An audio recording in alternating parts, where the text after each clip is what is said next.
अस्सलामुअलैकुम दोस्तों। पिछली वीडियो में हमने टेंस का तारुफ पेश किया था, इंट्रोडक्शन ऑफ टेंसेस, और बताया था कि बुनियादी तौर पर टेंस की 3 किस्में हैं, प्रेजेंट, पास्ट, फ्यूचर। फिर इनमें से हर एक की 4-4 किस्में हैं। प्रेजेंट की 4 किस्में हैं, पास्ट की भी 4 किस्में हैं और फ्यूचर की भी 4 किस्में हैं। जिन्होंने अभी तक वो वीडियो नहीं देखी है, वो ऊपर आई बटन पर क्लिक करके वो वीडियो देख सकते हैं। दोस्तों, आज की इस वीडियो में हम सिंपल प्रेजेंट टेंस को पढ़ने जा रहे हैं। सिंपल प्रेजेंट टेंस या प्रेजेंट इंडेफिनिट टेंस, जिसको उर्दू में ज़माने हाल मुतलक कहते हैं, ये अंग्रेज़ी ग्रामर में सबसे बुनियादी और बेसिक टेंस है। ये टेंस ऐसे आमाल या हालात को ज़ाहिर करता है जो मुस्तकिल, बाकायदा या हमेशा सच होते हैं, यानी जो परमानेंट होते हैं, रेगुलर होते हैं या हमेशा सच होते हैं, यूनिवर्सल ट्रूथ होते हैं, उनको ये ज़ाहिर करता है। सिंपल प्रेजेंट को बनाने का तरीका ये है कि सबसे पहले इसमें सब्जेक्ट यानी फ़ाइल होता है, फिर उसके बाद वर्ब यानी फेल होता है, और उसके बाद ऑब्जेक्ट यानी मफ़ऊल होता है। For example, I speak Urdu, मैं उर्दू बोलता हूँ। तो इस सेंटेंस में आप देखें कि सबसे पहले आई है जो कि फ़ाइल है, सब्जेक्ट है, उसके बाद स्पीक है जो कि वर्ब है, और उसके बाद उर्दू ये ऑब्जेक्ट है। तो इन 3 सब्जेक्ट प्लस वर्ब और प्लस ऑब्जेक्ट से मिलकर ये सिंपल प्रेजेंट बना है, आई स्पीक उर्दू।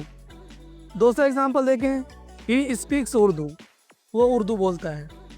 तो इस सेंटेंस में भी देखें, सबसे पहले ही है जो कि सब्जेक्ट है, फिर स्पीक्स है जो कि वर्ब है, और फिर उसके बाद उर्दू ये ऑब्जेक्ट के तौर पे इस्तेमाल हुआ है।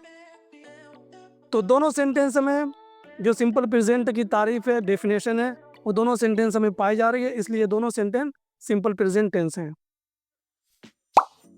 जब हम सिंपल प्रेजेंट टेंस को इस्तेमाल करें तो सब्जेक्ट और वर्ब के मुताल्लिक कुछ बातें हमारे जहन में होनी ज़रूरी है। सबसे पहले यह है कि सब्जेक्ट अगर प्रोनाउन है तो प्रोनाउन की 3 कैटेगरी है। फर्स्ट पर्सन जिसको सिगा मुतकल्लिम कहते हैं, सेकंड पर्सन जिसको सिगा मुखातब कहते हैं, और थर्ड पर्सन जिसको उर्दू में सिगा गायब कहते हैं। फर्स्ट पर्सन यानी मुतकल्लिम, स्पीकर, जो बोलने वाला है, वो या तो अकेला होगा, वाहिद होगा, या जमा होगा। अगर वाहिद है तो उसके लिए आई का लफ्ज़ इस्तेमाल होता है जिसका मतलब मैं, और अगर जमा है तो उसके लिए वी का इस्तेमाल होता है जिसका मतलब है हम सब। और अगर सेकंड पर्सन है तो यू का लफ्ज़ है वो इस्तेमाल होता है वाहिद के लिए भी और जमा के लिए, जिसका मतलब है तुम, आप, तुम सब। और अगर थर्ड है तो वाहिद के लिए ही, शी, इट इस्तेमाल होता है, जिसका मतलब है वो, ही माने वो, शी माने वो, और इट माने ये, और इन सब की जमा आती है दे, वे सब।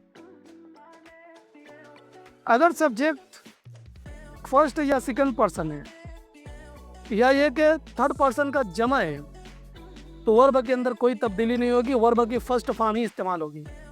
जैसे अगर कहना हो I speak Urdu, we speak Urdu, you speak Urdu, they speak Urdu.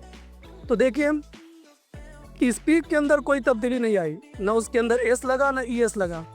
आई के साथ स्पीक का तो भी, वी के साथ कहा तो भी, यू के साथ कहा तो भी, और दे के साथ कहा तो भी, वर्ब के अंदर कोई तब्दीली नहीं हुई। लेकिन अगर आप ही, शी, इट, इनमें से कोई एक वर्ब अगर वर्ड इस्तेमाल करते हैं तो फिर वर्ब के अंदर तब्दीली होगी। अगर वर्ब के आखिर में वाई नहीं है तो सिर्फ एस या ई एस लगेगा, और अगर वाई है तो वाई को आई से बदल कर फिर ई एस लगेगा। जैसे इसको देखते हैं, मी स्पीक्स उर्दू, इसमें देखिए एस का इस्तेमाल हुआ है। अगर ही को हटा के शी रख दें, शी स्पीक्स उर्दू, तो भी एस का इस्तेमाल होगा। अगर इन दोनों के हटा करके इट अगर कहें तो भी एस का इस्तेमाल होगा। लेकिन अगर कोई ऐसा लफ्ज़ है जिसके आखिर में वाई लगा हुआ है तो वहाँ पे वाई को आई से चेंज करके फिर ई एस लगाएंगे। For example, he tries, she tries, it tries. लेकिन अगर ट्राई को ये आई, वी, यू और दे के साथ इस्तेमाल करें तो वाई को वाई से तब्दील नहीं करेंगे, यानी वर्ब के अंदर कोई तब्दीली नहीं आएगी, बल्कि वो जो फॉर्म है उसी फॉर्म में इस्तेमाल होगा। अगर कहना हो I try, we try, you try, they try, तो सिर्फ ट्राई रह जाएगा, उसके अंदर कोई तब्दीली, कोई चेंजिंग नहीं होगी। इसी तरह अगर गो कहना हो तो आई के साथ हम कहेंगे आई गो, वी के साथ वी गो, यू के साथ यू गो और दे के साथ दे गो। लेकिन अगर गो को ही, शी और इट के साथ इस्तेमाल करेंगे तो ओ के बाद ई एस का इजाफा करेंगे, जैसे she goes, he goes, it goes. चलिए अब देखते हैं कि सिंपल प्रेजेंट टेंस या प्रेजेंट इंडेफिनिट टेंस का इस्तेमाल कहाँ कहाँ और कब कब होता है। सबसे पहले इसका इस्तेमाल है हैबिचुअल एक्शन के लिए। हैबिचुअल एक्शन आदतन काम, अगर उर्दू में तर्जमा करें यानी रोज़ाना या अक्सर होने वाला काम। दूसरा इस्तेमाल इसका है जनरल ट्रूथ, आम सच्चाई, आम हकीकत, हमेशा सच रहने वाली बात, इसके लिए इस्तेमाल होता है। तीसरा इसका इस्तेमाल है एक्सक्लेमेटरी सेंटेंसेस, हैरत अंगेज जुमले। और चौथा इसका इस्तेमाल है विविड नैरेटिव, पूरा असर कहानी सुनाना। माजी यानी पास्ट के वाक़े को प्रेजेंट में पेश करना, माजी यानी पास्ट के वाक़े को प्रेजेंट में पेश करना। पांचवा इसका इस्तेमाल है फिक्स्ड टाइम टेबल, मुकर्रर निज़ाम, मुस्तकबिल फ्यूचर में कोई तयशुदा प्रोग्राम हो उसके लिए सिंपल प्रेजेंट टेंस का इस्तेमाल होता है। छठा इसका इस्तेमाल है इंट्रोड्यूस कोटेशन, किसी की बात को पेश करना, किसी की बात को पेश करने के लिए, किसी के इक़्तिबास को शुरू करने के लिए सिंपल प्रेजेंट का इस्तेमाल होता है। सातवां इसका इस्तेमाल है टाइम और कंडीशन क्लॉजेज में, यानी वक्त और शराइत वाले जुमले में इसका इस्तेमाल होता है। आठवां इसका इस्तेमाल है कमेंट्री में, जैसे कि क्रिकेट या फुटबॉल या किसी और चीज़ की कमेंट्री हो, उसमें सिंपल प्रेजेंट टेंस का इस्तेमाल होता है। और इसका नौवां इस्तेमाल है स्टेटिव वर्ब के साथ। स्टेटिव वर्ब के साथ सिंपल प्रेजेंट का इस्तेमाल करते हैं। स्टेटिव वर्ब क्या है, यानी वो अफ़ाल जो एहसासात से या मिल्कियत से ताल्लुक़ रखते हैं, उन अफ़ाल को सिंपल प्रेजेंट ही के तौर पर इस्तेमाल करते हैं, अगरचे उसका तर्जुमा कंटिन्यूअस में किया जाए।